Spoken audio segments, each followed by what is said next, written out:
கருவிலிருந்தே கவிஞனின் பிறப்பு, காலத்தின் பரிசே கவிதையின் சிறப்பு. கற்பனை என்பது கடவுளின் படைப்பு, கடவுளை வென்றது கவிஞனின் நினைப்பு. கடவுளை வென்றது கவிஞனின் நினைப்பு என்று பாடினார் கவியரசர் கண்ணதாசன்.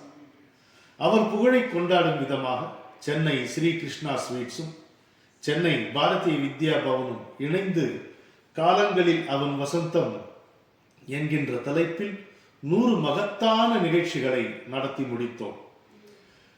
இதில் பங்கு கொள்ளாத ஆளுமைகளே இல்லை என்னும் வண்ணம் அப்படி ஒரு பிரபலமான நிகழ்ச்சியாக இது திகழ்ந்தது. 100க்கு பிறகு என்ன ஆகும் என்றால், கவியரசர் கடல் தாண்டி வருகிறார்.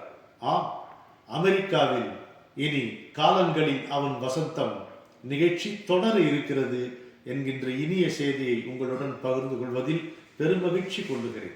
இதற்கு முக்கியமான காரணமாக விளங்குபவர் நம்முடைய தேவி நாகப்பன் அவர்கள்.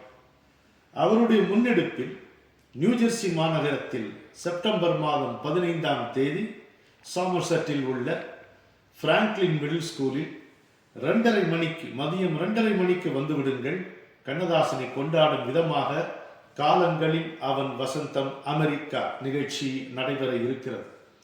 இது என்னோடு உங்கள் உள்ளூர் ஆளுமைகளான இசையமைப்பாளர் திரு ரமணி அவர்கள், திரு மோகன்ராம் அவர்கள், திரு முத்துக்குமார் அவர்கள், அது மட்டும் இல்லாமல் 3 முத்தான பெண்மணிகள் மேனகா அவர்கள், ரம்யா அவர்கள், கீதா சந்திரா அவர்கள், இவர்கள் எல்லோரும் இந்த நிகழ்ச்சியில் பங்கு கொண்டு என்னோடு உரையாடி கவியரசரை பற்றிய ஒரு அற்புதமான விருந்தை உங்களுக்கு வழங்க தயாராக இருக்கிறார்கள்.